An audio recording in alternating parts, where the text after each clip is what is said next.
Ajashi will come up and say to my husband, "Was that my homie?" Like, why? Hey guys, welcome back to my channel. My name is Star. Today I am giving you the second day of Vlogmas and I am answering a very popular question that I get.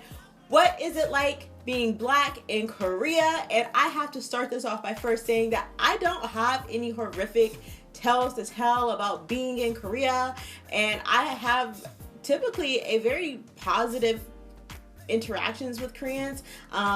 Nothing negative for very much has ever happened to me or my husband while living here in Korea. And I don't know if it's because we live near an army base and so Koreans are more used to seeing foreigners, or if we're just very amiable characters that people just tend to love. I just boosted up my self-esteem by saying that so much. So let's go ahead and get started. So for the purposes of this video, when I say foreigners, I mean anyone that is not Korean, and when I say black or white, I mean anyone that is American. So the number one thing that I feel like foreigners complain about when they are living in Korea is the staring. Now, the staring does not bother me, only because I lived in Kansas, and in Kansas there is not a lot of multiculturalism. So when you're black and you go to Walmart in a very, very white town, it is very typical to be stared at. Living in America is not, it's usual to feel like, for me, that I was other in some situations in some places that I visited. So when I moved to Korea, I wasn't surprised by the staring. In fact, I expected it compared to living in America, only because I'm moving to an Asian country where everyone in that country typically looks the same. There is no huge amounts of diversity, and so when they see a black person for the first time or in their neighborhood, they're kind of like, huh, where'd she come from? But the staring can get a little bit out of order, especially when you're on the train somewhere or when you're walking down the street and they're just like honing in like, huh. So I will say that when you live here in Korea, you kind of have to determine whether people are staring at you because you're black or because you're a foreigner. And those two things can be two separate autonomous concepts for Koreans. So I have to say that sometimes you just have to take yourself out of the equation when it comes to the staring, and you have to be a little bit more forgiving of the fact that they might have just never seen a black person or a foreigner before, and the staring can get much, much, much worse, especially if you ever go to China or if the Chinese tourists come to Korea, because they take the staring and the picture levels on a whole nother level. So I have to say, on the level of Koreans staring at you, I don't think it's a big deal. I think it's expected. If you go to China, I'm just saying, bring your sunnies because it's intense. So the second question that I get a lot is about hair. How do Koreans feel about black women's hair, and do they question or touch, when you have extensions or wigs or braids? Like, what is the response? And I have had a positive response compared to like living in America. Like if I'm walking out and I have on like one of my Erykah Badu turbans, I get so many more compliments than if I'm just like wearing my hair like this. Sometimes they'll ask me if I'm from the Middle East because I have the turban, and I say, oh no. Or some will ask, is this a part of African culture? And I would say yes. And so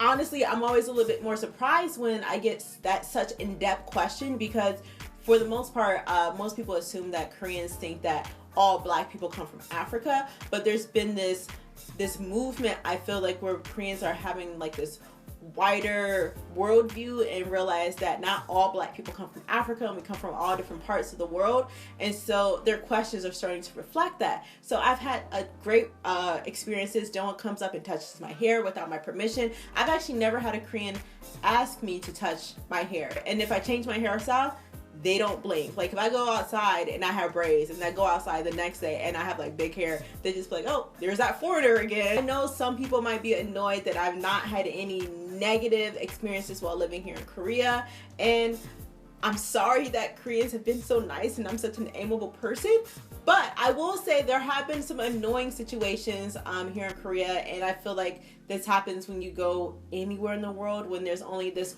one view of Black Americans, and it's that they'll walk up to you and they'll say, like, why are you dabbing at me? I don't get this. That was a teenager. Like, he walked past me, he did that. That's not hello. What is that? Or Ajashi will come up and say to my husband, "Was that my homie?" Like, why? Why are you saying that? Like, stuff like that. Or they'll try to do like the dog pound, all of that. Like, it gets intense, and it's just like, really? Is that really how you want to introduce yourself to us? But I get it, because that's what they see on TV. So yeah. Before I end this video, I want to tell you guys this really, really funny story. One day we were out eating, we were having barbecue duck. It was super good. And this guy comes in and he's like, Korean guy, he comes in and he's like, Sam? My husband's name is Sam. And I'm like, Sam, do you know this guy? And he's like, no. And the guy's like, Sam, Sam, Sam. And we were like, no. And then he comes up and he's like, no, Sam. And then I was like, oh shit, I know who he's talking about. And then he pulls up on his phone and he pulls out Sam Okeri, who is a Ghanaian actor who is like, he's like the most famous black guy here in Korea. He's from Ghana and he speaks fluent Korean, and he's in a couple Korean dramas and Korean TV shows. And so he really thought he was an actor, and then he had called over like the Ajima, and they were like, Sam, Sam, Sam. They were trying to convince my husband that he was this actor, and then we had to show them like side by side picture, like they're not the same person. They didn't believe it. My husband took a picture with him and he was just like, you're so good, you're my favorite. But I thought it was a funny story to end this video. So that doesn't happen to me. No one thinks that I'm like Beyonce. Although when I went to the Philippines, I was called Mommy Oprah. That's a whole nother story. But yeah, that is my experience about being black in Korea. It's been a up and down experience. Again, mostly positive. There has been a few situations where you're just like, ugh, why are you doing this? But for the most part, it's been severely positive. I'm sorry if you all were hoping that this was going to be a I hate Korea type of video. But I think I will do a video about 5 things I love about Korea, 5 things I don't like about Korea. So be sure to stay on the lookout for that. But yeah, that is my experience about living here in Korea and being black. I'm sure there's a ton of things that I missed. If you have any questions, or if you have any things that you agree or disagree on, or if you want to know more about, leave them down below in the comments. Don't forget, there is a giveaway happening, so make sure you stay engaged. I will leave the giveaway rules down below. But yeah, I will see you guys for day 3. Bye.